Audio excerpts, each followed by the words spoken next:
Hello everyone, my name is Dev and welcome to B learn platform. जैसे कि आप जानते हैं, हम इस सेशन में प्रीवियस पेपर उत्तर प्रदेश लोक सेवा आयोग के प्रीवियस पेपर सॉल्व कर रहे हैं। और इस सेशन में ज्योग्राफी और पर्यावरण इन्वायरमेंट के प्रश्नों को सॉल्व किया जाता है, कर रहे हैं हम लोग। पिछले सेशन में पिछले लेक्चर आपने देखा होगा, जब हमने लेक्चरों में 2012, 13, 14, 15, 16, 17 और 2015 को जो दोबारा से पुनर्परीक्षा हुआ था उसका भी, और 16, 17 तक हम कर चुके हैं।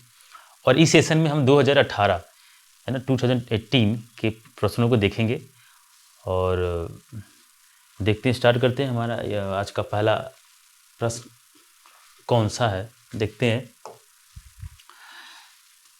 निम्नलिखित में कौन भारत का सबसे ऊंचा जलप्रपात है? देखिए, ज्योग्राफी के जब आपको प्रश्न हम करा रहे हैं, तो इसमें जो है वे बच्चे भी देख रहे होंगे जिन्होंने कभी ज्योग्राफी नहीं पढ़ा है, और वे बच्चे देख रहे होंगे जिन्होंने ज्योग्राफी तो पढ़ा है, एग्ज़ाम भी दिए हैं, कई अटेम्प्ट लिए भी होंगे, है ना। तो उन्हें आइडिया होगा।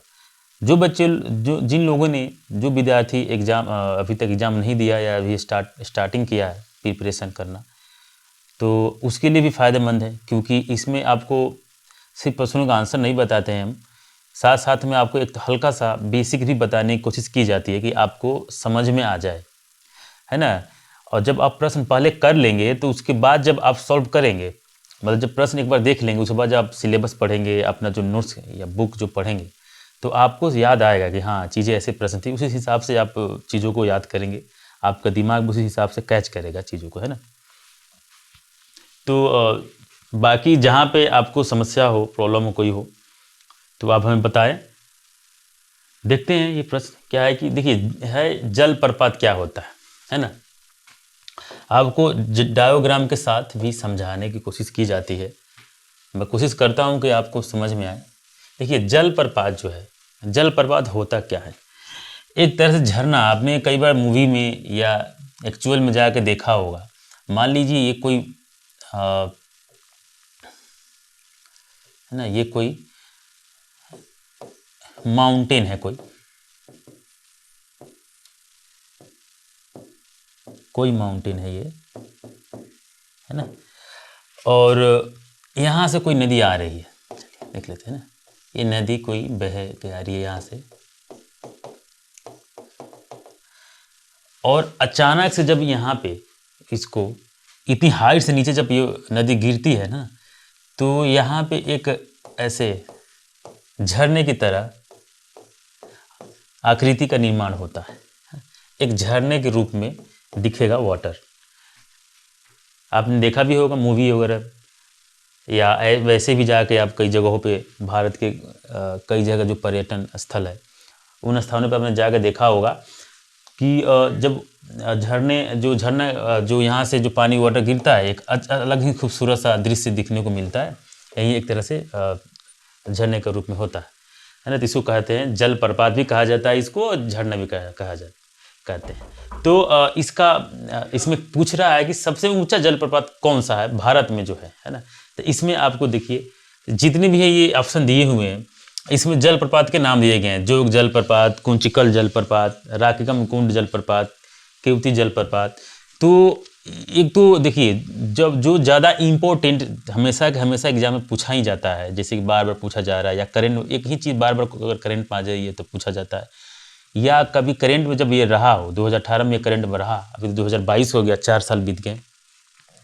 तो 2018 में जब करंट में था, तो इन जलप्रपातों को बोला गया था, कम से कम 1, 2, 3 कुछ एक आध जो जलप्रपात जो करंट में होगा या फेमस होगा, उसके बारे में कोई न्यूज़ आया होगा, या गवर्नमेंट ने उसके लिए कुछ ना कोई कार्य किया होगा, है ना, या कोई ऐसा इंसिडेंट हुआ होगा जो न्यूज़ में आ गया हो जलप्रपात, इसलिए इसको पूछा गया था प्रश्न को।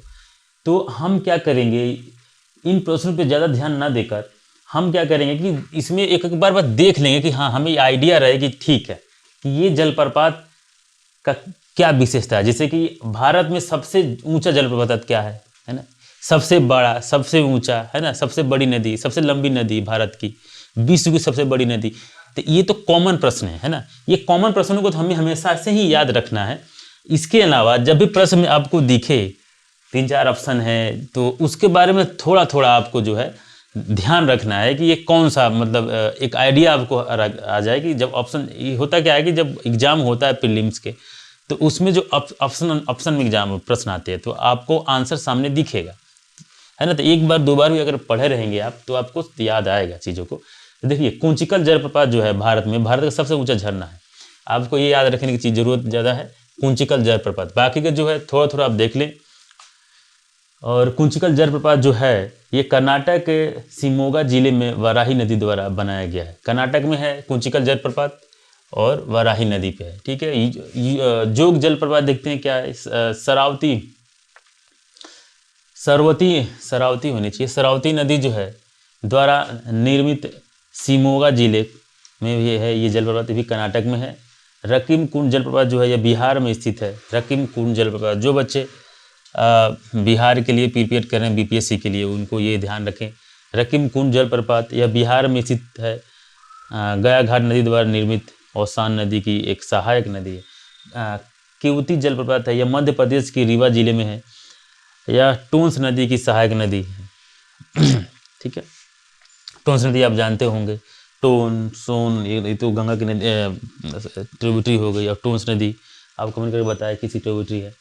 नेक्स्ट प्रश्न देखते हैं, निम्नलिखित कथनों में कौन सही नहीं है। आपको बताना है कि इन प्रश्नों में इन जो कथन दिया हुआ इसमें सही कौन नहीं है। काली मिट्टी के बारे में दिया हुआ, आपने देखा होगा, देखिए दिया ऑप्शन में, काली मिट्टी को स्थानीय भाषा में रेगुर कहा जाता है। फर्स्ट ऑफ ऑल आपने पढ़ा होगा अगर सिलेबस के अनुसार, तो मिट्टियाँ भारत की, सॉइल ऑफ द इंडिया, है ना, भारत की मिट्टियाँ कई प्रकार की होती हैं, है ना। जैसे कि अपने एनसीईआरटी, अगर लगभग सभी लोग एनसीईआरटी पढ़ते हैं, और जो नए लोग आते हैं वो भी एनसीईआरटी पढ़ें, क्योंकि मेन तो बेसिक वहीं से स्टार्ट, जो नए नए शुरुआत किए हो तो एनसीईआरटी को पढ़ना ही चाहिए, तो वेरी इंपॉर्टेंट। और जो लोग पहले से पढ़ चुके हो वो तो अच्छे से जानते ही होंगे। तो आपने अगर ये पढ़ा होगा तब जानते होंगे कि हमारे भारत में जो है मिट्टियों को, जो भारत की मिट्टियाँ हैं उनको पहले जो है पुराने एंशिएंट टाइम में जो है दो प्रकार से ही बांटे जाते हैं। उन मिट्टी, एक होता था उपजाऊ मिट्टी, है ना, जिसको इंग्लिश में कहें तो उर्वरा कहते थे, है ना। एक होता है जो मिट्टियाँ उपजाऊ नहीं होती थी, है ना, एक होता है फर्टाइल, एक होता है इनफर्टाइल होते थे, है ना। तो जो उपजाऊ नहीं होती थी आप उसको उर्वरा कहा जाता था, और जो फर्टाइल होती थी उसको, जो इनफर्टाइल होता था उसको उसारा कहते थे, उसरा, है ना। मैं लिख देता हूँ, देखिए जो फर्टाइल मिट्टी थी,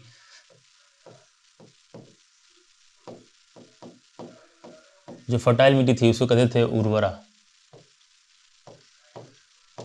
है ना, और जो इनफर्टाइल मिट्टी थी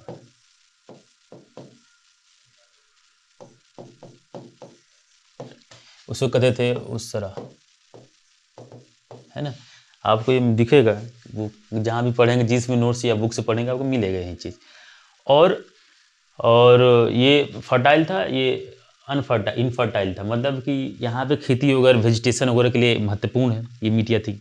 और जहाँ पे वेजिटेशन वगैरह नहीं होता था, लाइक अ डिजर्ट, है ना, तो उसको कहते थे उसारा, है ना।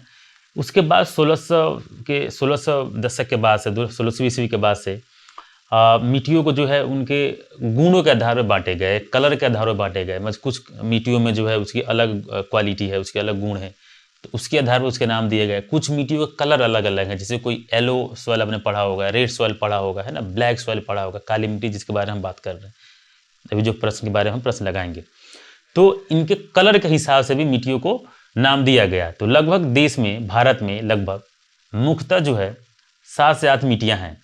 इसके अलावा 10 मिट्टियाँ भी आपको कई जगह दिखेगा, कहीं 8 दिखेगा, कहीं 7 दिखेगा, लेकिन देखा जाए तो वहीं 10 तक मिट्टियाँ हैं अलग अलग मिल। जैसे कि अब मान लीजिए ब्लैक सॉइल है, इसमें आयरन की मात्रा होती है। अब आयरन की मात्रा होती है तो बारिश के दिनों में जब यहाँ पे वाटर वगैरह जमा होता है या वाटर मिलता है इन मिट्टियों में, तो क्या होता है आप जानते होंगे, अगर साइंस के स्टूडेंट होंगे, नहीं भी होंगे तो आपको मैं बता देता हूँ कि जो आयरन होता है वाटर के साथ मिल के आयरन ऑक्साइड बनाता है, और आयरन ऑक्साइड जो होता है क्या होता है, वो कलर में लाल होता है। जब आपने देखा होगा कहीं पे आयरन आप जब फेंकते होंगे, लोहे का कोई भी वस्तु फेंकते होंगे, रखा होगा पुराने कई दिनों से, तो उस पर जंग लग जाता था। उस जंग का कलर क्या होता है, या उस लोहे को जब हटा के देखेंगे तो नीचे ज़मीन पे या कहीं भी लाल लाल सा एक लेयर एक जमा होता है वहाँ पे, तो उसका कलर जो है वही जो है उसी कलर के नाम पे जो उस मिट्टी को भी रेड सॉइल कहा जाता है। क्यों? क्योंकि वो काली मिट्टी के बाद से ही तो वो रेड सॉइल बना है ना। तो इस तरह से मिट्टी देखिए, अब इसको कह दें या तो एक मिट्टी कहें कि हाँ ये भी ब्लैक मिट्टी ही थी पहले, वाटर लगने के कारण इसमें जो है इसको क्वालिटी में उसके रंग में चेंजिंग आ गई। तो लेकिन मिट्टी तो ब्लैक ही थी ना, लेकिन हमने क्या करा है उसको दो नाम दे दिया कलर के हिसाब से, एक काली मिट्टी एक लाल मिट्टी, है ना। तो इस तरह से हमारे यहाँ भारत में जो है क्वालिटी, उसकी संरचना, है ना, वो मिट्टी में क्या क्या चीज़ें मिल रही हैं, उसकी संरचना क्या है और उस मिट्टी के कलर क्या है, उसके नाम पर हमने उसको उसके मतलब कलर और इन सब आधारों पे उसके अलग अलग नाम दिया था, हमने दे दिया है हमने नाम पे। इसलिए 8 से 10 मिट्टियाँ हैं भारत में, ठीक है, इतना आप जानते हैं। तो आते हैं अपने प्रश्न पे। क्या है प्रश्न, देखिए, काली मिट्टी को स्थानीय भाषा में रेगुर कहा जाता है। एकदम सही है, रेगुर मिट्टी भी कहते हैं। जो काली मिट्टी है वो रेगुर मिट्टी है। हमारा जब सेशन चलेगा लेक्चर, जब आप हमारा लेक्चर देखेंगे तो हम लोग उसमें अच्छे से पढ़ेंगे, आपको पूरी तरह से समझाने की कोशिश की जाएगी। फिलहाल यहाँ पे कोशिश करता हूँ कि आपको समझ में आ जाए प्रश्नों के साथ साथ में, लेकिन इसमें ज़्यादा समय नहीं दे सकते, क्योंकि एक मिट्टी के बारे में बताऊँ तो मिट्टी क्या होता है ना, तो इसका डिफिनीशन बताएंगे और मिट्टी का निर्माण होता कैसे है। फिर ये आपका माउंटेन्स वगैरह की चीज़ों के बारे में देखा जाएगा। बहुत सारी चीज़ें हैं ज्योग्राफी के अंदर का, तो हर चीज़ एक दूसरे से जुड़ी हुई है। ज्योग्राफी ऐसा है ही, बहुत इंटरेस्टिंग सब्जेक्ट है। तो इसको हम लोग देखेंगे जब अपना सेशन चलेगा। फिलहाल प्रश्न करते हैं हम। तो काली मिट्टी को स्थानीय भाषा में रेगुर कहा जाता है ना, एकदम सही है। काली मिट्टी को स्थानीय भाषा में रेगुर कहा जाता है। इसमें पूछ क्या रहा है, कौन सा सही नहीं है, ठीक है, गलत निकालना हमें। केव्स के अनुसार रेगुर मिट्टी अनिवार्य रूप से एक परिपक्व मिट्टी होती है। सही बात, ये भी सही है। और काली मिट्टी में आर्द्रता, नमी धारण करने की उच्च क्षमता होती है। देखिए, कई बार आपने सुना होगा कि वैसे कौन प्रश्न आते भी आए भी हुए हैं एग्जाम में कि ऐसे कौन सी मिट्टी है जो खुद को जो है जोत लेता है ना, जैसे कि मतलब जैसे कि जुताई होती है ना खेतों की, लेकिन ये ऐसी कौन सी मिट्टी है जो खुद ही अपने आप को सेल्फ जुताई कर लेता है। तो काली मिट्टी ही है। होता क्या है कि ये सूखने के बाद ये मिट्टी में जो है दरारें आ जाती हैं और बारिश के दिनों में से पानी चला जाता है, तो एक तरह से सिंचाई, जुताई या सिंचाई जो भी कहे, खुद ये कर लेता है, सिंचित हो जाती है मिट्टी खुद अपने आप। तो काली मिट्टी में आर्द्रता धारण करने की उच्च क्षमता होती है। सही बात है, ये वाटर इसमें चल जाती है। काली मिट्टी हिमालय क्षेत्र में पाई जाती है। देखिए, हिमालय क्षेत्र में काली मिट्टी नहीं पाई जाती है। क्यों? आपने कई बार देखा होगा तेरसी सागर वगैरह के जब ने आपने अर्थ के बारे में जब शुरुआती हिस्ट्री पढ़ा होगा इसका, कि पृथ्वी का संरचना वगैरह देखा होगा और शुरू में कैसे बना, और हमारे यहाँ भारत जो भारतीय प्रायद्वीप है ना, दक्षिण से उत्तर की तरफ जब मूव जिस टाइम पे कर रहा था, तो उस समय कैसे हिमालय का निर्माण कैसे होता है, तेरसी सागर वगैरह के बारे में पढ़ा होगा, काफ़ी चीज़ें है इसके अंदर। तो उसमें आपने देखा होगा कि यहाँ पे जो है अवसाद के जमा होने से, है ना, अवसाद जो सागर था पहले, जो तेरसी सागर था उसके अंदर जो अवसाद जमा थे, उसके कारण हिमालय का निर्माण होता है। तो वहाँ पे काली मिट्टी नहीं पाई जाती है ना। तो हमारा आंसर क्या है, डी, मतलब काली मिट्टी में काली मिट्टी जो है हिमालय के क्षेत्र में नहीं पाई जाती है। नेक्स्ट प्रश्न की तरफ चलते हैं। देखिए, वही सारी चीज़ें, इसे रेगुर मिट्टी के रूप में भी जाना जाता है, ठीक है। गीली होने पर यह चिपचिपी हो जाती है और सूखने पर सिकुड़ जाती है। यह iron, calcium, potassium, iron, calcium, potassium और एल्युमिनियम से भरपूर होता है। यह गुजरात, महाराष्ट्र, कर्नाटक और मध्य प्रदेश में पाई जाती है। देखिए, इन राज्यों में पाते हैं हमारे महाराष्ट्र से लेकर नीचे के राज्यों में, कर्नाटक, मध्य प्रदेश तक, गुजरात में। एक और चीज़, काली मिट्टी जो है कॉटन के उत्पादन के लिए काफ़ी महत्वपूर्ण होता है। कॉटन काली मिट्टी पर उगाए जाते हैं, ठीक है। इन सारी चीज़ों का बता देंगे। देखिए, मिट्टी लगभग यहाँ पे 10 मिट्टियों के नाम दे दिया गया है। Alluvial soil, red soil, black soil, arid या डिजर्ट सॉइल कहते हैं, लिटराइट सॉइल है, सेलाइन सॉइल है, पीटी या मार्शी सॉइल है, फॉरेस्ट सॉइल है, सब माउंटेन सॉइल है, स्नोफॉल सॉइल है। कुछ जैसे कि एग्जांपल हम ले लीजिए, फॉरेस्ट सॉइल, एक तरह से फॉरेस्ट मतलब क्या है, फॉरेस्ट, जंगल, है ना, तो उस तरह की मिट्टियाँ हैं, तो उसके अलग अलग नाम दे दिए गए उसके नेचर, उसके क्वालिटी और उसके कलर के नाम पे। जैसे कि ब्लैक सॉइल है, रेड सॉइल है ना। एलुवियल सॉइल सबसे महत्वपूर्ण है, सबसे ज़्यादा 43% जो है एलुवियल सॉइल भारत में अब ये आपको कहाँ देखने को मिलेगा एलुवियल सॉइल, तो जो भी उत्तर भारत का जो मैदान है ना, नॉर्थ इंडिया प्लेन है, जो नॉर्थ इंडियन प्लेन, जहाँ पे गंगा नदी है, गंगा नदियों के द्वारा जो लैंड, उसके किनारे जो लैंड है उसको काफ़ी उर्वरक मिट्टी माना जाता है, जहाँ पे खेती होती है। ये सारे क्षेत्र आते हैं, बिहार, यूपी, झारखंड, ये सारे क्षेत्र उसी में आते हैं। तो ये सब इसके नाम से। नेक्स्ट प्रश्न देखते हैं। मैकमोहन रेखा सीमा रेखा बनाती है। अच्छा देखिए, मैकमोहन, आप इस कई बार आपको इस चीज़ों को बताया हूँ, 2 बार मुझे लगता है कि ये प्रश्न रिपीटेड है अभी तक। 2018 तक हमने 2012 से शुरू किया था, 18 तक अभी 2 बार सर हमने ये रेखाओं के बारे में देखा था। जैसे कि पाकिस्तान और भारत के बीच में जो सीमा रेखा है, नेपाल, चाइना और भारत के बीच में है ना, अफगानिस्तान और भारत के बीच में, तो इन सारी जो सीमाई रेखा है, इसके बारे में एक बार आपको मैंने बोला भी था कि अच्छे से इसको याद कर ले। एक बार याद कर ले, बार बार यहीं से पूछेगा। जो भी पड़ोसी मुल्क है देश के साथ, उसी से पूछेगा। अब थोड़ी ना पूछे कि भारत और यूएसए के बीच कैसे, वो तो है ही नहीं, हमारे पास पड़ोसी मुल्क है ही नहीं। तो इसीलिए इन 2-4 चीज़ें, 3-4 लाइन हैं, जैसे कि पूछ रहा है मैकमोहन रेखा सीमा बनता है। देखिए, भारत और चीन है, पहला ही ऑप्शन बताइए। भारत और पाकिस्तान के साथ तो बनेगा ही नहीं, म्यांमार के साथ होगा ही नहीं, नेपाल के साथ है ही नहीं, क्योंकि इनके साथ अलग है ना। तो भारत एवं चीन के बीच बनता है एक मैकमोहन रेखा, याद कर लें आप। चलते हैं नेक्स्ट प्रश्न, क्योंकि इसके बारे में अगर आपको ज़्यादा देखना है कि सारे देशों के साथ अलग अलग मैप के साथ समझना है, तो आप जाकर प्रीवियस लेक्चर हमारा देखिए। आई थिंक 2015 और 16 में था, ये प्रश्न था इस तरह का, तो मैंने उसमें डिटेल में बताया था। आगे नेक्स्ट देखते हैं। ठीक है, ये वही सारी चीज़ें देखिए, उदयपुर क्षेत्र के बीच के मैकमोहन रेखा। ये रेखा ब्रिटिश औपनिवेशिक प्रशासन हेनरी मैकमोहन के द्वारा 1914 में शिमला सम्मेलन में प्रस्तावित किया गया था। इसे तिब्बती प्रतिनिधियों और अंग्रेजों के बीच हस्ताक्षरित किया गया था। नेक्स्ट देखते हैं, हमारा नेक्स्ट प्रश्न क्या है। निम्नलिखित में कौन मृदा से संबंधित है? अच्छा, निम्नलिखित में कौन मृदा से संबंधित है? Edaphic, climatic, biotic, topography. अच्छा देखिए, कई बार आपको होता है कि जैसे कि बायोलॉजी वगैरह जो पढ़ते हैं, मेडिकल वगैरह पढ़ते हैं, है ना, उसकी चीज़ के बारे में पढ़ते हैं, उसका अलग नाम है, साइंटिफिक नाम होता है ना। हर चीज़ का पढ़ने का, रिसर्च करने का, उसका एक अलग साइंटिफिक नाम दिया गया है। उसी तरह से अब इसमें जो है मृदा, मिट्टी के बारे में पढ़ना, रिसर्च करना, उसके लिए अलग नाम दिया गया। ये आपको अगर नहीं भी मालूम होगा तो अब थोड़ा बहुत ज्योग्राफी वगैरह पढ़ा होगा, एक बार पढ़ा होगा, एनसीईआरटी से पढ़े होंगे, तभी लगा पाएंगे, ये तब भी लगा सकते हैं। बहुत आसान प्रश्न है। देखिए, क्लाइमेटिक का कह रहा है, इसका छोड़िए, क्लाइमेटिक जो कह रहा है, क्लाइमेटिक आपको सीधे यहाँ पर दिख रहा है क्लाइमेट। तभी मैं कहता हूँ कि आप क्या करें कि जब आप ज्योग्राफी, अगर हिंदी माध्यम के बच्चे हैं तो ज्योग्राफी पढ़ भी रहे हैं, तो आप साथ में, उसके साथ साथ में कुछ इंग्लिश के टर्म भी याद करते चले, क्योंकि English term is very important for the geography. और मुझे तो लगता है काफ़ी सभी सारे सब्जेक्ट के लिए मतलब काफ़ी इंपॉर्टेंट है। किसी भी एग्जाम के लिए अगर तैयारी आप कर रहे हैं, ठीक है, आपको इंग्लिश इंटरेस्ट नहीं है, आपको है ज़्यादा, आपको नहीं समझ ज़्यादा आता है, कोई बात नहीं, आप टर्म याद कर लें, है ना। जो टर्म, जैसे क्लाइमेटोलॉजी क्या होता है ना, और जियोमॉर्फोलॉजी क्या है, भू आकृति विज्ञान, ओशिनोग्राफी क्या है, तो इन सारी चीज़ों एक बार देखे रहेंगे तो आपको ध्यान आ जाएगा। अब यहाँ पर देखिए कितना आसान है।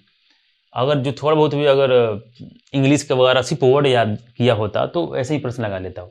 क्लाइमेट में देखिए क्लाइमेट है ना, अगर इसको इंग्लिश में लिखूँ, देखिए क्लाइमेट से संबंधित होगा, तभी तो क्लाइमेटिक कह रहा है। अच्छा, बायोटिक कह रहा है भाई, तो बायोटिक में देखिए, बायोटिक है ना।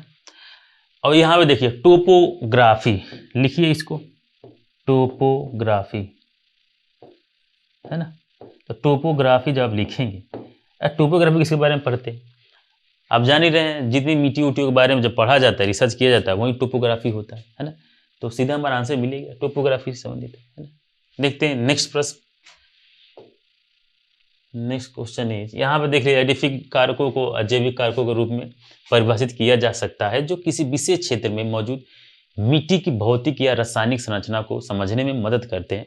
उदाहरण के लिए मिट्टी की बनावट, मिट्टी की पीएच, मिट्टी में मौजूद खनिज, कार्बनिक पदार्थ और मिट्टी में पानी की मात्रा बताना आदि। ठीक है, नेक्स्ट क्वेश्चन इज, भारत के निम्नलिखित राज्यों में से किसकी तटरेखा सबसे लंबी है ना? भारत के निम्नलिखित राज्यों में से किसकी तटरेखा सबसे लंबी है? आपको बताना है कि भारत के कौन सा राज्य है कि सबसे ज़्यादा उसका तटरेखा, मतलब मान लीजिए अगर ये कोई भी राज्य ले लीजिए, मान लीजिए कौन सा, इसमें केरल है, गुजरात है, महाराष्ट्र है। महाराष्ट्र बना के देख लेते हैं ना, मान लीजिए महाराष्ट्र है, तो इसके ये तट रेखा है, ये किनारे किनारे किनारे, ये इसकी लंबाई बताना है कि सबसे ज़्यादा किस राज्य की जो है लंबाई सबसे ज़्यादा है, मतलब किनारे किनारे की तट रेखाएं सबसे ज़्यादा किसकी है। तो आप याद कर लें, सबसे ज़्यादा तट रेखा लंबी किसकी है, गुजरात की। क्यों है भाई ऐसा? क्योंकि इसके बाद कुछ आपका जो देखेंगे तो आइलैंड्स वगैरह जैसे क्षेत्र हैं इसके, मतलब जुड़े हुए है ना, इसीलिए इसमें लगभग 1600 किलोमीटर का लंबाई है इसी तट रेखा की। भारत की स्थल सीमा लगभग 15,200 किलोमीटर है। अंडमान और निकोबार को सम्मिलित करने के बाद जो है अंडमान निकोबार को मिला के, सिर्फ अंडमान निकोबार के अलावा जो है 15,200 किलोमीटर, 15,200 याद कर लें। और अंडमान और निकोबार और लक्षद्वीप जो राइट और लेफ्ट दोनों साइड में है, साउथ एरिया में हमारा आइलैंड, तो वो उन सबको मिला के एक साथ इकट्ठे इनका तटीय क्षेत्र जो होता है देखिए। और लक्षद्वीप सहित मुख्य भूमि के समुद्र तट की कुल लंबाई इतना किलोमीटर है। इसमें देखिए, इसमें 15,200 किलोमीटर, ये है ये गलत है, यहाँ पे होना चाहिए 75,000 इतना होना चाहिए, है ना। ठीक है, नेक्स्ट प्रश्न देखते हैं। विश्व प्रसिद्ध भगवान वेंकटेश्वर, देखिए जब आर्ट एंड कल्चर वगैरह पढ़ेंगे तो थोड़ा बहुत आपको जानकारी होगी, कि थोड़ा बहुत आप याद रख लें हल्का फुल्का, है ना, कि वेंकटेश्वर भगवान जो थे हैं वो तिरुपति कहते हैं। वो एक तरह से कहा जाता है कि ये विष्णु भगवान के मतलब अवतार हैं। तो कह रहे हैं कि वेंकटेश्वर तिरुपति का मंदिर जो है निम्नलिखित पहाड़ियों में किस में अवस्थित है। पहाड़ियाँ बताना है किस पहाड़ियों में अवस्थित है ना। तो देखते हैं, भगवान वेंकटेश्वर का मंदिर जो है आंध्र प्रदेश के चित्तूर जिले में तिरुपति में पहाड़ी शहर तिरुमाला में स्थित एक हिंदू मंदिर है। मंदिर विष्णु के एक रूप, विष्णु भगवान जो है उनके एक रूप को समर्पित करते हैं, जिनके बारे में माना जाता है कि वे मानव जाति को कलयुग के परीक्षणों और परेशानियों से बचाने के लिए यहाँ प्रकट हुए थे। मंदिर को तिरुपति बालाजी मंदिर के रूप में भी जाना जाता है। मंदिर को 7 पहाड़ियों का मंदिर भी कहा जाता है ना। तो ये आप समझ गए। नेक्स्ट प्रश्न देखते हैं। राजस्थान मरुस्थल अथवा, ये देखिए यहाँ पे थोड़ा मिस प्रिंट हो गया, यहाँ पे गलत लिखा गया, ये थार है ना, थार मरुस्थल है ना। राजस्थान मरुस्थल का ये थार मरुस्थल जो भारत में है, निम्नलिखित में किसका विस्तार है, किसका विस्तार ये पूछ रहे हैं ना। देखिए पनियोसिन दिया नाम दिया हुआ है, इसको आप याद कर लें, प्लेस्टोसिन एवं अभिनव जन्म होता है इसको, है ना, प्लेस्टोसिन, इसको याद रख लें, है ना। यही इसको कहा, इसी का विस्तार है जो पाकिस्तान और भारत के बीच में जो है एक तरह से सीमा निर्धारण करता है, गुजरात से इधर। तो थार रेगिस्तान को महान भारतीय रेगिस्तान के रूप में जाना जाता है। यह भारतीय उपमहाद्वीप के उत्तर पश्चिम भाग में एक बड़ा शुष्क क्षेत्र और भारत और पाकिस्तान के बीच सीमा पर एक प्राकृतिक सीमा बनाता है। प्लेस्टोसीन युग को आमतौर पर उस समय अवधि के रूप में परिभाषित किया जाता है जो लगभग 2.6 मिलियन साल पहले शुरू हुई थी और लगभग 11,700 साल पहले तक चली। नेक्स्ट क्वेश्चन इज, भारत की निम्नलिखित नदियों में कौन पश्चिमी घाट से नहीं निकलती है। आपको बताना है, आप एक बार नदियों को पढ़ें, जो हमारे प्रायद्वीपीय नदियां हैं और हमारे उत्तर भारतीय नदियां हैं। उत्तर भारतीय नदियां तो काफ़ी ठीक हैं, पूछे जाते हैं प्रश्न 1-2, लेकिन काफ़ी आजकल देख रहे हैं हम कुछ सालों में प्रश्न में प्रायद्वीपीय भारत की नदियाँ जो हैं उनसे ज़्यादा प्रश्न पूछे जाते हैं, क्योंकि वहाँ पर थोड़ा कन्फ्यूजन वगैरह लोगों को, बच्चों को होता है। तो उसको एक बार ढंग से देख लें, कृष्णा नदी है ना वगैरह के बारे में देख लीजिए, जो इंपॉर्टेंट नदियाँ हैं कि पश्चिम से कौन निकलती हैं, पूर्व से कौन निकलती हैं, अंडमान निकोबार बे ऑफ बंगाल में कौन सी नदी गिरती है और आपका अरबियन सी में कौन सी नदी गिरती हैं। तो उसके बाद देख लिए आप। तो इसमें कह रहा है कि भारत की निम्नलिखित नदियों में कौन पश्चिमी घाट से नहीं निकलती है? पश्चिमी घाट से नहीं निकलती है ना?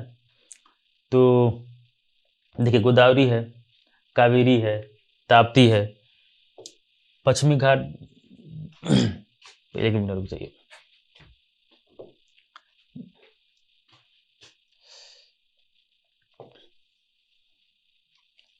देखिए, यहाँ से जो है ये आपका है, आप जानते होंगे वेस्ट है, ये ईस्ट है, तो ये है पश्चिमी घाट, है ना, और ये है इधर। तो कह रहे कौन सी पश्चिमी घाट से नहीं निकलती? यहाँ से निकल मतलब इधर से निकलती है, यहाँ से निकल के इधर आती होगी, या इधर से निकल के इधर जाती होगी, जो भी है, लेकिन इधर से तो नहीं निकल रही है। तो इसमें आपको बताना है कौन सी नदी है यहाँ से नहीं निकलती है। तो देख लीजिए, इसमें जो है गोदावरी जो है पश्चिमी से नहीं निकलती है, देखते हैं। यह गंगा के बाद भारत की दूसरी सबसे लंबी नदी है, और भारत की सबसे लंबी नदी कौन सी है? तो है गंगा, और दूसरी नदी है गोदावरी। यह मध्य भारत के पश्चिमी घाट में महाराष्ट्र के नासिक के पास से निकलती है, यह बंगाल की खाड़ी में जाती है। ताप्ती और तापी है गोदावरी और नर्मदा नदियों के बीच मध्य भारत की एक नदी है, जो अरब सागर में जाने से पहले पश्चिम की ओर बहती है, और इसका उद्गम मध्य प्रदेश में मुल्ताई रिजर्व फॉरेस्ट के पास है। यह अरब, माफ करिएगा, ये देखिए ताप्ती जो है, या तापी नदी कहते हैं, ये ताप्ती या तापी कहते हैं, ये जो है वहां से निकलती है। मिस्टेक में थोड़ा कंफ्यूज हो गया था। ओके, देखते हैं। देखिए, ये है ताप्ती और तापी, गोदावरी और नर्मदा नदियों के बीच मध्य भारत की एक नदी है, जो अरब सागर में जाने से पहले पश्चिम की ओर बहती है। इसका उद्गम मध्य प्रदेश में मुल्ताई रिजर्व फॉरेस्ट के पास है, यह अरब सागर में जाता है। कावेरी, यह एक भारतीय नदी है जो कर्नाटक और तमिलनाडु राज्यों से होकर बहती है, तमिलनाडु और कर्नाटक। यह पश्चिमी घाट में ब्राह्मणगिरी रेंज में कावेरी में उगता है, तल कावेरी में उगता है, ठीक है, वहां से निकलती है। देखते हैं नेक्स्ट प्रश्न। भारत के विभिन्न क्षेत्रों में उत्पादित सुल्ताना, गुलाबी और काली चंपा निम्नलिखित प्रमुख फलों में से किसकी किस्में हैं? अच्छा, इसमें देखिए फल दिया हुआ है, शरीफा, संतरा, अमरूद और अंगूर। इन फलों में किसी किस्में हैं, जैसे कि अलग अलग फलों के अलग अलग किस्म आते हैं ना, चावल के अलग आते हैं, आपने देखा होगा, तो फल में भी अलग अलग किस्म आते हैं। एक कश्मीरी सेब आता है, या हिमाचल प्रदेश, उत्तराखंड अलग अलग, या बाहर के सेब आते हैं, कई बार आपने देखा होगा चाइना से सेब आते होंगे, जो भी है, तो अलग अलग इसके किस्म होते हैं। उसी तरह से ये जो है किस्म है, तो आप इसको याद कर लें, सुल्ताना, गुलाबी, काली चंपा, ये सब जो नाम है, इसको अंगूर का एक नस्ल है, ये है ना। देखिए, ये भारत के विभिन्न क्षेत्रों में सुल्ताना, गुलाबी और काली चंपा जो किस्में, अंगूर किस्में हैं, ठीक है।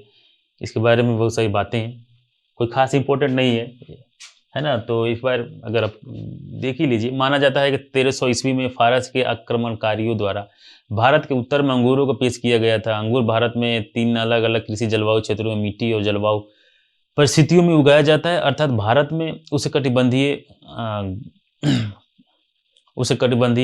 गर्म उष्णकटिबंधीय और हल्के उष्णकटिबंधीय जलवायु क्षेत्र, तीनों प्रकार का, थोड़ा उष्णकटिबंधीय, उससे ज़्यादा। और ये सुल्ताना, गुलाबी, काली, देखिए ये ऐसा माना जाता है कि सुल्ताना किस्म की उत्पत्ति एशिया माइनर से हुई थी। ये अंगूर एक अंडाकार आकार के साथ हल्के हरे होते हैं और भारतीय बाजारों में एक विशेष स्थान रखते हैं। ये कोई खास इंपॉर्टेंट नहीं है, अब बस ये नाम रखना है आपको एग्जाम में प्रोस्पेक्टिव से। ये जो चीज़ें दी हुई है, ये कभी ना एग्जाम में आएगा ना, पूछा जाएगा। आपको बस इतना ध्यान रखना है कि सुल्ताना, गुलाबी, काली चंपा, ये जो है ये अंगूर के नस्ल हैं, ठीक है। नेक्स्ट देखते हैं, नेक्स्ट प्रश्न क्या है हमारा। निम्नलिखित राज्यों में कौन इलायची एवं काली मिर्च का सबसे बड़ा उत्पादक है? सीधे आप जब भी मसाले के बारे में पूछा जाए अगर भारत के अंदर, आप सीधे दिमाग दौड़ाइए कहाँ? साउथ की तरफ, क्योंकि हमारे भारत का एक इतिहास है ना। जितने ये कहानी दिखते होंगे सारे मसाले से शुरुआत हुई थी। तो सीधे चले जाइए आप साउथ में, साउथ के राज्य में तमिलनाडु, गोवा, केरल, महाराष्ट्र। कह रहा है कि निम्नलिखित राज्यों में कौन इलायची और काली मिर्च का सबसे बड़ा उत्पादक, सबसे बड़ा उत्पादन वहां होता है। किस चीज का? इलायची। आप जानते होंगे इलायची एक बेहतरीन मसाला है, कहा जाता है इलायची जो है मसालों का रानी है। और काली मिर्च देखते होंगे, ब्लैक पाइपर कहते हैं, काली मिर्च है ना, वो भी आप जानते ही होंगे। नहीं जानते हो तो कोई बात, ये मसाला होता है, पूछिएगा घर में जाए काली मिर्च कौन सा होता है, या सर्च करके देख लीजिए इंटरनेट पे, आपको देखिए काली मिर्च क्या है और इलायची। तो इसमें जो है ये कह रहा है कि सबसे ज़्यादा उत्पादन कहाँ होता है, तो चले जाइए कहाँ, केरल। केरल में जो है सबसे ज़्यादा उत्पादन अभी भी होता है। लगभग वर्तमान का डेटा देखा जाए तो भारत में जितना भी काली मिर्च और इलायची का उत्पादन होता है उसमें 50% योगदान जो है केरल करता है। ओके, नेक्स्ट क्वेश्चन है, देखिए सारी चीज़ें यही दिया हुआ, 50% उत्पादन का जो है योगदान है केरल का, और वही सारी बातें हैं। अब इसको पढ़ें। सूची दी हुई है दो, एक तरफ राज्य दिया हुआ है और दिया हुआ है कि सबसे ऊंची चोटी कौन सी है उसकी, मतलब उस राज्य की सबसे ऊंची चोटी कौन सी है ये बताना है। तो इसमें तो अब कई बार ये प्रश्नों को हम देख चुके हैं ना, तो इसमें आप लगा सकते हैं। ये देखिए केरल दिया हुआ था, केरल आप जानते होंगे, सीधे चले जाइए कहाँ, नैमुरी जो है केरल में है ना, और आंसर तीसरी तो लग गया है ना, एक सी लग गया। ठीक है, नागालैंड वगैरह में देख लीजिए नागालैंड का जो है सारामती जो है नागालैंड पे है, और उत्तराखंड में जो है दोराबेटा है, और तमिलनाडु में नंदा देवी। कुछ उल्टा हो गया क्या, उल्टा हो गया, एक काम करिए, केरल नामड़ी, ठीक है, और नागालैंड जो है सारामती हो गया, ठीक, और उत्तराखंड जो है, उत्तराखंड में नंदा देवी होना चाहिए। ये दोराबेटा कैसे दिखा रहा है, देखा जाए, दोराबेटा नीलगिरी पर्वत तमिलनाडु का सबसे ऊंचा पर्वत है, ठीक है, यह 2663 मीटर इतना ऊंचा है। दोराबेटा का अर्थ है बिग माउंटेन, ठीक है। नंदा देवी यह कंचनजंगा के बाद भारत का दूसरा सबसे ऊंचा पर्वत है, यह उत्तराखंड में है ना। देखिए यहाँ पे कुछ मिसमैच है सेट करने में, क्वेश्चन सेट करने में यहाँ गड़बड़ है ना। उत्तराखंड जो है ये नंदा देवी तो बहुत फेमस जगह है, आप जानते होंगे, कई बार पढ़ा होगा अपने बुक में। तो नंदा देवी उत्तराखंड है ना, तो ऑप्शन जो है इसमें यहाँ पे होना चाहिए, यहाँ पे जो है 2 होना चाहिए, ऐसा कुछ है ही नहीं, ठीक है, कोई बात नहीं, हम बना लेते हैं, यहाँ पे 1 होना चाहिए, कुछ गड़बड़ हो गया होगा, ठीक है, तो ये हम समझ गए। नेक्स्ट देखते हैं, नेक्स्ट क्वेश्चन क्या, बाकी इसको पहले देख लेते हैं थोड़ा सा। नंदा देवी जो है यह कंचनजंगा के बाद भारत का दूसरा सबसे ऊंचा पर्वत है, यह उत्तराखंड में है। यह दुनिया की 23वीं सबसे ऊंची चोटी है, दुनिया पूरे विश्व में जो है 23rd पे इसका जगह बना हुआ है ऊंचाई में, हाइट में। और यह कंचनजंगा जो है हमारे भारत का, आप जानते होंगे अच्छे से, कंचनजंगा जो है पूरे भारत का, नहीं कि साउथ का नहीं नॉर्थ का, है ना, पूरे भारत का जो है सबसे ऊंचा जो है सबसे ऊंचा पर्वत है, और दूसरे पे आता है नंदा देवी, दो उत्तराखंड में। नेक्स्ट प्रश्न है, नई मुड़ी भी देख लीजिए। नई मुड़ी भारतीय राज्य केरल में स्थित एक पर्वत है, यह पश्चिमी घाट और दक्षिण भारत की सबसे ऊंची चोटी है। सरमाती जो है यह नागालैंड राज्य की सबसे ऊंची चोटी है। सरमाती पर्वत नागालैंड और म्यांमार की सीमा से लगभग लगे हुआ एक पर्वत है, ठीक है। नेक्स्ट क्वेश्चन देखते हैं, निम्नलिखित भारतीय मौसम मुख्यालयों को, अच्छा, निम्नलिखित भारतीय मौसम मुख्यालयों को उनकी स्थापना के कालानुक्रम में व्यवस्थित कीजिए और नीचे दिए गए कूट से अपने सही उत्तर का चयन कीजिए, ठीक है। नई दिल्ली, कोलकाता, शिमला और पुणे, ये मौसम का जो मुख्यालय है, आपने बताया, जानते होंगे ना कि हर अलग अलग मुख्यालय बने हुए मौसम के लिए, जो मौसम वगैरह के बारे में चीज़ें करते हैं, दिखते हैं। तो नई दिल्ली पहले कौन पहले बना है, फिर उसके बाद कौन सा बना है, फिर उसके बाद कौन सा बना है, इसके बारे में देख लीजिए, इसको याद कर लीजिए कि सबसे पहले कौन बना है। देखिए पुणे जो नई दिल्ली है 1954 में बना है, पुणे फिर उसके बाद बना है 1928 में, फिर बना है शिमला मतलब उल्टा में कर दीजिए, कोलकाता सबसे पहले बना था, फिर शिमला बना है, फिर पुणे, फिर नई दिल्ली, ठीक है। कोलकाता, शिमला, पुणे, नई दिल्ली, नई दिल्ली में सबसे अभी लेटेस्ट बनाया गया है। ओके, नाउ नेक्स्ट देखते हैं, कोई खास इंपॉर्टेंट प्रश्न नहीं है ये। नेक्स्ट है, वनस्पति जलवायु का सही सूचक है, यह कथन संबंधित है किससे? अच्छा, वनस्पति जो है जलवायु का सही सूचक है, कहने का मतलब ये है कि कई बार में देखते होंगे कि पक्षियों को भी सूचक कहा जाता है कि कौन सी पक्षी जलवायु का एक सूचक होती है, मतलब ये अगर समाप्त हो रहे हैं तो इसका मतलब कि इन्वायरमेंट में ये समस्याएं आ चुकी हैं। कोई पेड़ पौधा का नस्ल खत्म हो गया तो ये कहा जाता है कि माना जाएगा कि ये कार्बन का मात्रा इतना बढ़ गया है या टेम्परेचर इतना बढ़ गया है इन्वायरमेंट में, है ना। तो इसलिए मतलब उन्होंने कहा था कि एक वैज्ञानिक थे, वनस्पति जलवायु का सही सूचक है, ये कथन संबंधित किन्होंने कहा था? तो देखिए, वनस्पति जलवायु का सही सूचक है, यह थॉर्नवेट का कथन है। कौन कहते? थॉर्नवेट, थॉर्नथ्वेट, है ना, थॉर्नथ्वेट ने कहा था। प्रसिद्ध अमेरिकी ऋतु वैज्ञानिक थॉर्नथ्वेट ने वर्ष 1931 फर्स्ट में और 1933 में जलवायु क्षेत्रों का वर्गीकरण वर्षा एवं प्राकृतिक वनस्पति को ध्यान में रखकर किया। थॉर्नथ्वेट ने वाष्पीकरण की अधिकता एवं न्यूनता के आधार पर जलवायु क्षेत्र का वर्गीकरण किया था। क्लाइमेट से संबंधित इन्होंने एक बयान जो बताया था उन्होंने। नेक्स्ट प्रश्न देखते हैं, निम्नलिखित देशों में से किसमें पंपास घास का मैदान निश्चित है? पंपास घास, देखिए अलग अलग देशों में अलग अलग पंपास घासें हैं, अलग अलग घास है। जैसे उष्णकटिबंधीय क्षेत्रों में जो देश पड़ते हैं या जो क्षेत्र हैं वहाँ पे अलग घास है ना। उपोष्णकटिबंधीय में, है ना, उपोष्णकटिबंधीय में जो क्षेत्र है वहाँ पे अलग तरह का घास है। जहाँ जैसे उष्णकटिबंधीय क्षेत्रों में जो घास के अलग अलग उसमें अलग नाम होता है घासों का। तो इन क्षेत्रों में जो घास के घास है उनका अलग क्वालिटी, जैसे बड़े बड़े घास होते हैं, घास के बड़े बड़े मैदान होते हैं इन फील्ड मतलब मैदान में। और टाइट घास जो होता है, ज़्यादा टाइट होता है तो मवेशी के लिए उतना महत्वपूर्ण नहीं होता है, बल्कि उपोष्णकटिबंधीय क्षेत्रों में जो घास के मैदान होते हैं वो काफ़ी जीव जंतुओं के लिए भोजन के लिए ज़्यादा महत्वपूर्ण होता है। तो ये आपको बताना है कि पंपास घास का मैदान स्थित कहाँ पे है, किन देशों में? अर्जेंटीना में है, ब्राज़ील में, चिली में, इक्वाडोर में। तो आप सीधे लगा सकते हैं कि ये जो पंपास घास जगह अर्जेंटीना में स्थित है, ज़्यादातर महाद्वीप के अंदरूनी क्षेत्रों में पाया जाता है। जितने महाद्वीप कंटिनेंट है उनका अंदरूनी क्षेत्रों में पाया जाता है पंपास। सर्दी और गर्मियों में तापमान बहुत भिन्न होता है। वर्षा जो है 25 से 75 सेंटीमीटर के बीच में होता है और इसमें वनस्पति जानवर में ज़्यादा विविधता नहीं है। यहाँ ज़्यादातर घोड़े पाए जाते हैं। ठीक है, विश्व भर में शीतोष्ण घास के मैदान कौन कौन से हैं एक बार देख लीजिए। पंपास जो है देखिए कहाँ का मिलता है, अर्जेंटीना उरुग्वे में है। और उत्तरी अमेरिका में जो घास के मैदान कहते हैं, पुस्ताजी में, हंगरी में जो पुस्ताजी कहते हैं। वेल्ड जो दक्षिण अफ्रीका काफ़ी फेमस, सब जानते होंगे, कई बार आता है एग्जाम में, बताया भी गया आपको। डाउन्स भी जानते होंगे, ऑस्ट्रेलिया में कई बार पूछा गया। डाउन्स कहा है तो ऑस्ट्रेलिया में जो घास के मैदान को डाउन्स कहते हैं। दक्षिण अफ्रीका में जो घास है वो घास के मैदान वो वेल्ड कहते हैं। न्यूजीलैंड में जो है कैंटरबरी, याद रख लीजिए। और स्टेपी तो काफ़ी हम जानते होंगे, स्टेपी घास के मैदान रूस, कहाँ पे? रूस में, तो स्टेपी। ठीक है, नेक्स्ट देखते हैं, निम्नलिखित युग्म में कौन सही सुमेलित नहीं है? आपको मिलाना है, देखना है कौन सही मतलब गलत है। देखिए, मरुस्थल एक तरफ है, एक तरफ दिया हुआ है देश।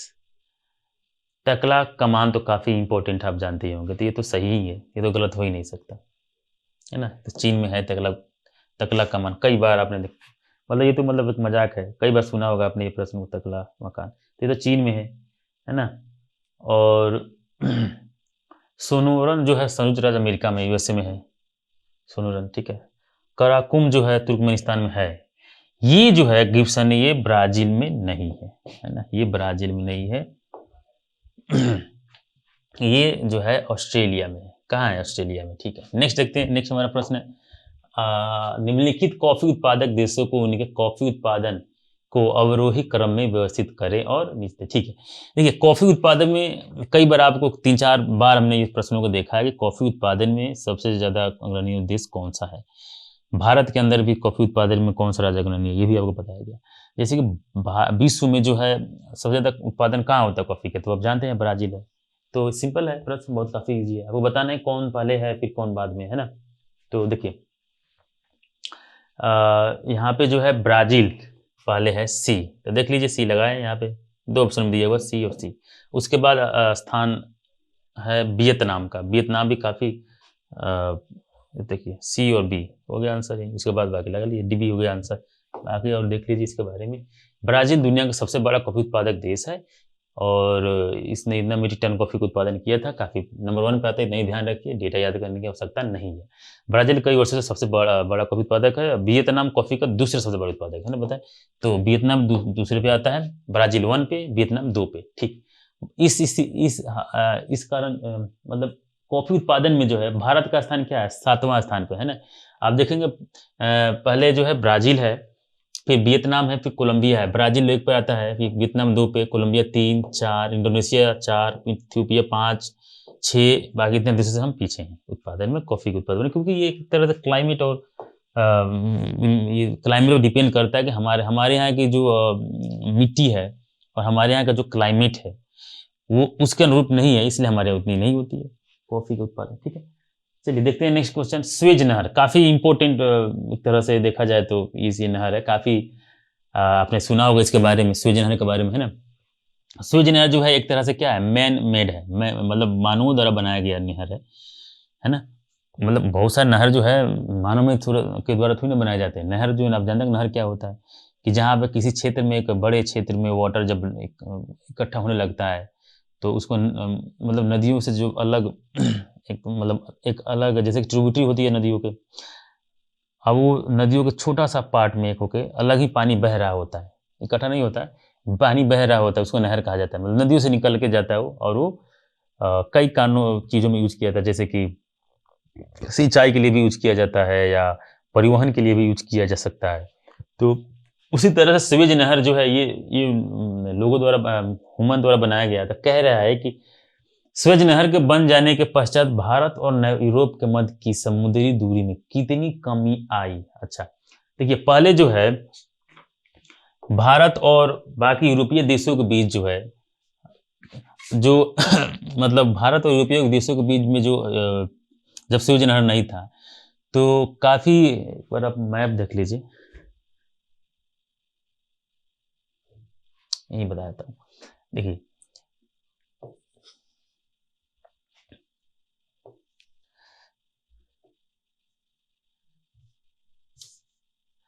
मान लीजिए यूरोपीय देश है इधर, स्वेज नहर यहाँ पे है ना, तो भारत में जो है यहाँ पे जो व्यवसाय होता था तो यहाँ से घूम के जाना होता था, फिर यहाँ पे स्वेज नहर है, एक मिनट रुकिए, यहाँ पे स्वेज नहर जब नहीं था, मान लीजिए नहीं था, तो यहाँ से घूम के जाना होता था। और ये अफगानिस्तान, यहाँ पे जो अफ्रीकन कंट्री है, दक्षिण अफ्रीका की जो कंट्री है ना, इसको पार करके यहाँ से जाके फिर यूरोपीय कंट्री में, मतलब यहाँ से यहाँ जाओ तो यहाँ रोड बाई रोड जाओ, या यहाँ से पार करके इन क्षेत्र पर जाओ, फिर यूरोपीय कंट्री में आपको जाना होता था। काफ़ी ज़्यादा महंगा पड़ता था व्यवसाय करना, इसलिए वस्तुओं के मूल्य जो है महंगे हो जाते थे। और वस्तुओं के मूल्य जब महंगे हो जाता था, भारत का मान लीजिए कोई वस्तु है और महंगा हो गया, तो वो यूरोपीय कंट्री में जो है वहाँ के बाजार में इसका डिमांड बढ़ जाता, कम हो जाता था। जैसे कि आपने इकोनॉमी से पढ़ते होंगे कि जब महंगाई बढ़ेगी तो डिमांड पर प्रभाव पड़ता है, ये सब दोनों एक दूसरे से जुड़े हुए हैं, है ना। महंगा मूल्य मूल्य अगर बढ़ रहा है तो डिमांड हो सकता है क्या, मतलब एक लिमिट तक कम हो जाता है डिमांड। तो इसी तरह से हुआ कि जब ये बन गया, ये स्वेज नहर का निर्माण जब हो गया, तो स्वेज नहर का निर्माण होने के बाद काफ़ी समय और पैसे की बचत हो गई, क्योंकि लगभग इसमें आप देख लीजिए, देखिए 5,000 7,000, बस 7 याद रखे दिमाग में, स्वेज से से 7 है ना, इतना याद रखिए, क्योंकि एक तरह से फैक्ट काफ़ी इस तरह के प्रश्न बहुत कम अब पूछे, मतलब इस तरह के प्रश्न पीसीएस वगैरह में ज़्यादा पूछे जाते हैं, तो आपको थोड़ा फैक्ट वगैरह भी ध्यान देना पड़ेगा। तो स्वेज नहर 7 इतना रखेंगे, है ना, 7,000 किलोमीटर, है ना, तो ये इतना किलोमीटर की कमी हो गई परिवहन में। बाकी जो चीज़ें बताया हूँ इसमें है इंपॉर्टेंट पॉइंट्स में देख लीजिए। स्वेज नहर एक कृत्रिम नहर है जो भूमध्य सागर और लाल सागर को जोड़ता है ना, भूमध्य सागर और लाल सागर को जोड़ता है। भारत यूरोप उत्तरी अमेरिका और दक्षिणी अमेरिका से 2 मार्गों से जुड़ा हुआ है। वे केप ऑफ गुड होप और स्वेज नहर है। ठीक है, केप ऑफ गुड होप आप जानते होंगे, जब हिस्ट्री पढ़ोगे मॉडर्न तब भी आपने देखा होगा। नेक्स्ट प्रश्न है, निम्नलिखित नदियों में किसके मुहाने पर पक्षी के पंजे की आकृति वाला डेल्टा बनता है। देखिए, जब आप नदियों के बारे में पढ़ेंगे, जब डेल्टा वगैरह बना पढ़ेंगे तो आप देखेंगे कौन कौन सी नदी पहले डेल्टा बनाती है और कौन सी नदियां जो है पंछी के पैर के आकार का डेल्टा बनाती है। अभी देखिए किस तरह का बनता होगा, ऐसे बनता है डेल्टा ये। अब डेल्टा जानते होंगे, जब नदियाँ, ये नदी है, दोबारा बताता हूँ आपको, पहले बताया वो, ये नदियाँ है और ये सीधे ऐसे करके है ना पहुंचती है समुद्र के पास। तो वहां पे अगर अचानक से समुद्र में नहीं मिलती है, मतलब ये कि उसके समुद्र में मिलने के पहले से काफ़ी टाइम मिल जाता है बहने के लिए धरातल पे, तो ये क्या करती है यहाँ पे, सॉरी, तो यहाँ पे क्या करती है ये नदियाँ जो हैं यहाँ पे अपने साथ जो अवसाद लाई रहती है ना, वो सब सादों को इकट्ठा कर देती है यहाँ पे, धीरे धीरे ऐसे करके इकट्ठा हो जाता है। इसको कहा जाता है डेल्टा, है ना। समुद्र में मिलने से पहले किनारे किनारे और बीच से निकल जाती है नदी, है ना। इधर किनारे किनारे डेल्टा इकट्ठा करती जाती है और सादों को, जो छोटे छोटे अवसाद होते हैं, और बीच से निकल जाती है, पानी जाकर समुद्र में मिल जाती है। तो इन अवसादों को ही तो डेल्टा ये निर्माण होता है। एक बहुत ही फर्टाइल मिट्टी होती है ये अवसाद वगैरह, तो ये डेल्टा होता है। तो ये पक्षी, देखिए जो जिस आकार का होता है उस तरह का नाम दे दिया गया इन डेल्टाओं का, है ना। जैसे कि ये कह रहा है कि पक्षी के पंजे कैसा होता है, देखिए ऐसे होता है, है ना, ऐसे करके है। तो इस तरह के डेल्टा का निर्माण होता है, इस तरह का। तो इस तरह का डेल्टा का निर्माण कौन कौन सी नदी करती है ना। तो आपको अलग अलग नदियों के बारे में बता देता हूँ कि कौन से किस प्रकार के बनाते हैं। देखिए, ये आपको जो बताया वो एक तरह से बता, डेल्टा एक नदी की विशेषता है, नदी के नदियों की बहुत सारी विशेषताएं। डेल्टा के प्रकार कौन कौन से हैं? देखिए, आर्टिक डेल्टा है, या गंगा ब्रह्मपुत्र डेल्टा की तरह पंखे के आकार का डेल्टा होता है ना। तो पक्षी पैर डेल्टा, या आकार में पक्षी के पैर की तरह होने के कारण ये नाम है। वे नदी के पानी द्वारा महीन सामग्री के जमा, वही जो हमने अभी आपको बताया कि जो मिट्टी वगैरह में साथ लेके आती है, अवसाद, जो नदी अवसाद बहा के लाती हैं, उस अवसादों को जो है वहाँ पे जमा करती है मुहाने पे, समुद्र मिलने के पहले। और जैसे मिसिसिपी डेल्टा, पुच्छल डेल्टा भी होता है। पुच्छल तारा आपने देखा होगा, है ना, उस तरह से पुच्छल डेल्टा भी होता है, जब तलछट सीधी रेखा में जमा होता है। जैसे जैसे मान लीजिए अभी मैंने पक्षी के पंजे के आकार का डेल्टा मैंने पढ़ा, मान लीजिए ये ऐसे पूछा, जैसे ये ऐसे करके डेल्टा इकट्ठा होता हो, है ना। तो ये एक पुच्छल तारा, मतलब पुच्छल डेल्टा कहते हैं। बाकी उसका जो है मिसिसिपी नदी जो है ये पक्षी के पैर के आकार का डेल्टा बनाती है। यह संयुक्त राज्य अमेरिका में बहती है मिसिसिपी नदी। यह मिनेसोटा में इटास्का झील से निकलता है, और यह मेक्सिको की खाड़ी में बहती है। यह दुनिया की चौथी सबसे लंबी नदी प्रणाली है, जिसमें मिसौरी और जेफरसन नदियां शामिल हैं। नेक्स्ट क्वेश्चन है, निम्नलिखित देशों में कौन सा विश्व में आयोडीन का अग्रणी उत्पादक है? आयोडीन जानते होंगे, नमक, और आप जानते होंगे, खाते होंगे, तो वहाँ भी आयोडीन मिलता ही है। तो सबसे ज्यादा उत्पादन आयोडीन का कौन करता है ना। तो देखते हैं कौन, आयोडीन के बारे में थोड़ा सा जानकारी ले लेते हैं। आयोडीन का दूसरा सबसे बड़ा, वैसे ये उत्पादन के आंकड़ों से उल्टा जापान में विश्व का सबसे बड़ा आयोडीन भंडार है, जबकि चिली में दूसरा सबसे बड़ा भंडार है। गुजरात भारत का सबसे बड़ा आयोडीन उत्पादक है। देखिए, चिली विश्व का सबसे बड़ा आयोडीन उत्पादक है, और भारत में देखा जाए तो भारत में गुजरात जो है सबसे ज्यादा आयोडीन का उत्पादन करता है। ठीक है, तो विश्व में चिली जो है नंबर 1 पे आता है, और 2 पे आता है जापान आता है ना, और भारत में जो है गुजरात आता है नंबर 1 पे। नेक्स्ट क्वेश्चन देखते हैं। देखिए, निम्न घटनाओं पर विचार कीजिए। ये है पहला सरीसृप, पहला कीट, कवच वाले जीव, पहला स्तनधारी। अच्छा, तो इसमें बताना है कि उपरोक्त घटनाओं को पृथ्वी पर उनके उत्पन्न होने के काल क्रम अनुसार अवस्थित कीजिए। मतलब सबसे पहले कौन, किसका, मतलब कौन दुनिया, मतलब पृथ्वी पर धरातल पर सबसे पहले कौन आया, फिर उसके बाद कौन पैदा हुआ, फिर उसके बाद कौन पैदा हुआ। ठीक है, तो इसमें देख लीजिए, पहले कवच वाले जीव हैं, है ना, और उसके बाद आता है कवच वाला जीव 3, फिर पहला कीट, कवच वाला जीव बना, फिर कीट बना, फिर पहला पहला सरीसृप बना, फिर बाद सबसे लास्ट बनता है पहला स्तनधारी। नेक्स्ट प्रश्न देखते हैं। यहाँ पर देखिए, कवच वाले जीव, फिर कीट, फिर पहला सरीसृप, फिर पहला स्तनधारी। पहले कीट नहीं लगाइएगा। नेक्स्ट क्वेश्चन है, निम्नलिखित में कौन कीटों से प्राप्त नहीं होता है? कीटों से प्राप्त क्या नहीं होता है ना। देखिए, इसमें कुछ ऑप्शन दिए हुए, रेशम है, शहद है, लाख है, मोती है। इसमें तो आप बहुत सारे जानते होंगे। रेशम जो है कीट से ही प्राप्त होता है, आप जानते होंगे कि, है ना, पढ़ा होगा आपने रेशम के बारे में, तो कीट से प्राप्त होता है रेशम, नहीं तो पक्की बात है। ठीक, शहद है भी कीट से प्राप्त होता है भाई। मधुमक्खियों के बारे में जानते होंगे, है ना, मधुमक्खियों के द्वारा तो फूलों से उसको बनाया जाता है शहद को। तो ये भी कीट, मधुमक्खी जो कीट में आते हैं, तो मधुमक्खी कीट में आते हैं, तो कीट के द्वारा बनाए जाते हैं, तो ये भी कीट में आ जाएगा। ये तो हो गया। पूछ रहा है कौन सा नहीं होता है। अच्छा, ये चलिए इसके बारे में बताता हूँ, लाख के बारे में। मोती जो होता है, मोती कैसे बनता है? कई बार मैंने देखा सीपी के नाम, सीपी, है ना, जो नदियों में जो सीपियाँ जो जीव पाई जाती हैं, वो कीट में नहीं आते, एक तरह से कि जीव है, मतलब जलीय जीव होते हैं सीपी, तो उनके अंदर मोती मोती पाए जाते हैं। आजकल तो आप देखे होंगे कई देशों में, भारत में भी ऐसे कोशिश की जाती है कि मोती के उत्पादन के लिए सीपीओ का भी वो, मतलब सीपी वगैरह का उत्पादन किया जाता है, और फिर उसमें मोती वगैरह का उत्पादन की जाती है। तो आंसर कौन सा हो गया? डी, मोती। बाकी इसे देखिए, ठीक है, रेशम एक प्राकृतिक प्रोटीन फाइबर है जो कैटरपिलर या पतंगा जैसे कुछ विशिष्ट कीड़ों के लार्वा द्वारा निर्मित होता है। कैटरपिलर याद रखिएगा, इसी ये जो कीट होते हैं उसको कहते हैं क्या है? कैटरपिलर। उसी से बनता है ये रेशम। शहद एक मीठा सिरप वाला पदार्थ है जो फूलों का मिश्र से हनी बीज द्वारा निर्मित होता है। हनी बीज वही मधुमक्खियों द्वारा। जब अधिकांश पानी छत्ते से वाष्पित हो जाता है तो मधुमक्खियों कंघी को अपने पेट से तरल के स्राव के साथ सील कर देती हैं, जो अंततः मधुमक्खियों के छत्ते में कठोर हो जाता है। ठीक है, लाख पशु उत्पत्ति की एक प्राकृतिक राल है। यह एक कीट द्वारा स्रावित किया जाता है जिसे लाख कीट के रूप में जाना जाता है। ठीक है, एक भी एक कीट के द्वारा ही उत्पादित हो जाता है लाख। एक उत्पत्ति की प्राकृतिक राल है। ठीक है, नेक्स्ट क्वेश्चन देखते हैं। ये तो आपको बताएं, ये एक प्राकृतिक मोती का निर्माण कैसे होता है। यह तब शुरू होता है जब एक विदेशी पदार्थ मेंटल और सेल के बीच समीप में फिसल। विदेशी मतलब एक अलग मटेरियल है ना।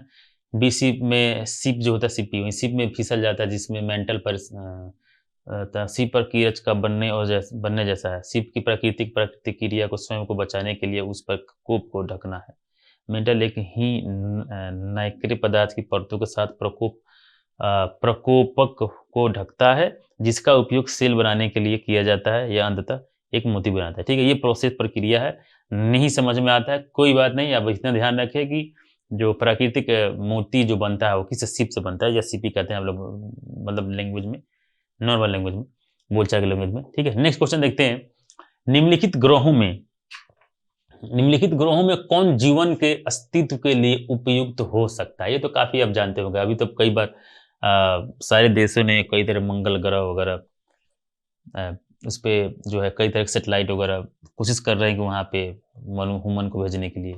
भारत ने भी देखिए, हमारा जो इसरो है उसने भी कई बार हमारे देश भी जो है इस तरह चीज़ को पहल कर रहा है। तो इसमें आप जानते ही होंगे मंगल, इसमें तो कुछ सोचने की बात है ही नहीं, सीधे लगाइए मंगल। इसके अलावा बुध ग्रह, शुक्र ग्रह और बृहस्पति ग्रह और हमारे जो सोलर सिस्टम में जितने भी प्लेनेट है, कितने प्लेनेट है ना, 8 प्लेनेट है हमारे सोलर सिस्टम है ना। तो उनको आप थोड़ा बहुत देख ले, वहाँ से प्रश्न कई बार 1-2 आ जाता है। कौन सा इनर प्लेनेट कौन से, आउटर प्लेनेट कौन से हैं, इनको तो बहुत आप ध्यान रखें, क्योंकि इसको ज़्यादा आसान समझ के छोड़ ना दें, क्योंकि यहाँ से प्रश्न आते हैं आप कन्फ्यूज होकर गलत कर बैठेंगे। तो इनके बारे में थोड़ा बहुत जो इसमें जो थे उनके बारे में थोड़ा बहुत डेटा यहाँ पे है, देख लेते हैं। शुक्र आकार पृथ्वी का जुड़वा है। शुक्र हमारे सौरमंडल का सबसे गर्म ग्रह है। ठीक है, यह सौरमंडल का सबसे चमकीला ग्रह है। इसे कभी कभी आकार और द्रव्यमान की समानता के कारण पृथ्वी की बहन ग्रह के रूप में भी जाना जाता है। शुक्र को भोर का तारा कहते हैं। ठीक है, किसको कहते हैं भोर का तारा, तो भोर का तारा और सांझ का तारा दोनों शुक्र को ही कहते हैं। क्यों कहते हैं आप जानते होंगे, क्योंकि ये दिखता है भोर में और सांझ को भी। यह एक घने बादल के आवरण से घिरा हुआ है, इसलिए इसे विल्ड ग्रह के नाम से जाना जाता है। यह सूर्य से दूसरा ग्रह है, मतलब पहले देखिए ना, सूर्य जो है, मान लीजिए हम सूर्य है, तो इसका दूसरे नंबर पर ग्रह आता है ना, कौन, शुक्र। पहला कौन सा आता है कमेंट करके बताएं, मतलब बुध ग्रह आता है, आप जानते ही होंगे। बृहस्पति जो है, बृहस्पति वह ग्रह है जो नारंगी रंग का है और उस पर सफेद पट्टियां हैं, पर बृहस्पति सौरमंडल का सबसे बड़ा ग्रह है। इसे शीतकालीन ग्रह के रूप में भी जाना जाता है, क्योंकि इसका औसत तापमान बहुत कम है ना। और देखते हैं बाकी, आप जो डेटा यहाँ पे नहीं है जिन ग्रहों के बारे में, उसके बारे में पढ़ें, हर जगह मिल जाएगा आपको। मंगल के बारे में देखते हैं। मंगल का रंग जो है लाल होता है। मंगल ग्रह को लाल ग्रह के रूप में भी जाना जाता है, क्योंकि लौह ऑक्साइड की उपस्थिति के कारण लाल रंग का होता है। पृथ्वी के फोबोस और डिमोस नाम के 2 चंद्रमा है। पृथ्वी नहीं, मंगल ग्रह के जो 2 चंद्रमा, जैसे भारत का पृथ्वी का जो चंद्रमा है, सेटेलाइट है, क्या कहते हैं नेचुरल सेटेलाइट को, चंद्रमा कहते हैं, है ना, मून। तो उसी तरह से मंगल के फोबस और डिमोस नाम के 2 चंद्रमा है। पृथ्वी के बाद मंगल कई कारणों से हमारे सौरमंडल का सबसे अधिक रहने योग्य है। बुध के बारे में देख लेते हैं। यह सूर्य के सबसे निकट ग्रह है, ठीक, नंबर 1 पे आता है, अभी बताया आपको। और यह एक अत्यंत गर्म ग्रह है। इस ग्रह पर जल नहीं है ना, बुध पे। बुध ग्रह के पास हानिकारक विकिरणों से बचाने के लिए ओजोन जैसा कोई सुरक्षात्मक कंबल नहीं है। अब ये एक नया शब्द आ गया, ओजोन। आप पढ़े होंगे, जो नहीं जानते होंगे, कोई बात नहीं, घबराने की बात नहीं है। हमारा जो क्लाइमेट है, पृथ्वी के जो ऊपर जो क्लाइमेट है, आप ये जानते होंगे ना, जैसे कि ट्रोपोस्फीयर, स्ट्रेटोस्फीयर वगैरह में पढ़ा होगा, मेजोस्फीयर, आइनोस्फीयर, एक्सोस्फीयर पढ़ा होगा, है ना।